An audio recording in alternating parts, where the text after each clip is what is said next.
Hello, Kyle Bradshaw from Cruiser Customizing here, and welcome to this Create Your Own DIY Video Tip of the Week.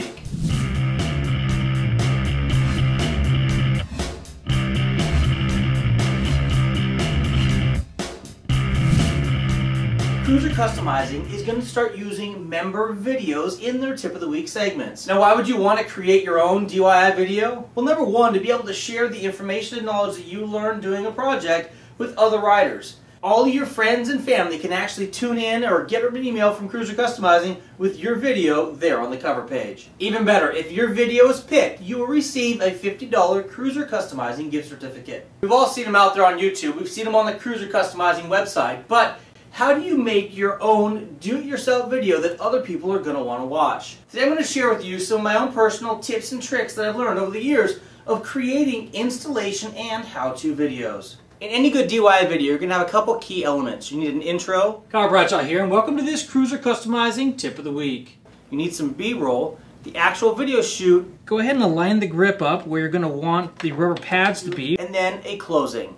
And there you have it, Kuryokin throttle-by-wire ISO grips. Those are some things that are going to engage the end user and keep them watching your video. Now the first tip or trick that I really want to tune you in on is you've got to change the camera angle or the viewer's point of view. The end user isn't going to want to watch a video that just has somebody standing in one place talking about the same thing. You can move the camera forward and back. You can change angles. You can even use the zoom setting on your video editor, but be careful because that can get a little bit overbearing if you use it a lot. If we're talking about this master cylinder here, it's a great idea to get in front of the camera and to point at exactly what you're doing.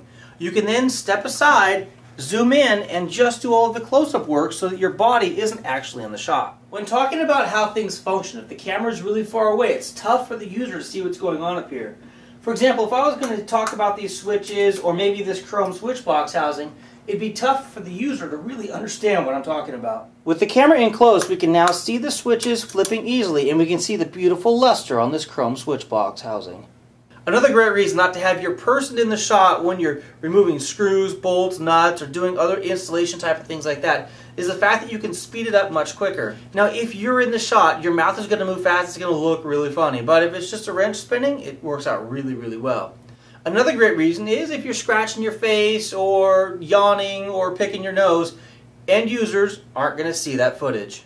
Another trick I like to use while doing a DIY is I don't need to show every spin or every turn of another bolt. What I like to do in that situation is show the wrench going down on another bolt. I then start to crank it. What I'll then do is cut the footage, put a splice in there, and then show just the very end part. What that does, it allows the end user to understand that we're removing this bolt, and this is what it looks like going in, this is what it looks like coming out, and you don't need all of that footage there in the middle.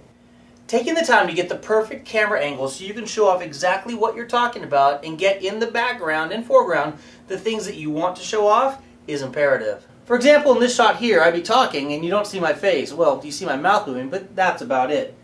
In addition, the angle to down here on the tail section of the motorcycle is not great. One thing that most people don't do when they're doing a DIY video at home in their own garage is they don't take B-roll. B-roll is a very necessary piece of the whole equation. What you're going to want to do is lay out your parts, lay out your tools, and take very slow, careful video, or even a still video of those pieces and parts. That way when you're talking about them during a video spot, you can actually show those images up close, super crystal clear, so the end user can get an idea of exactly what you're talking about. Before and after shots are always a key thing. Take video of whatever you're going to be installing before.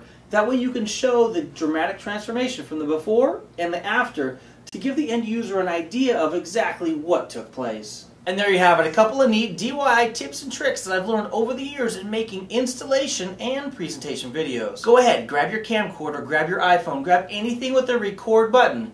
Go out and start shooting videos. Remember, if your video is chosen to be used on a Cruiser Customizing Tip of the Week, Cruiser Customizing will be sending you a $50 gift certificate. Thanks for watching this How to Make a DIY Video Tip of the Week from Cruiser Customizing. I'm Kyle Bradshaw. Until next time, take care and ride safe.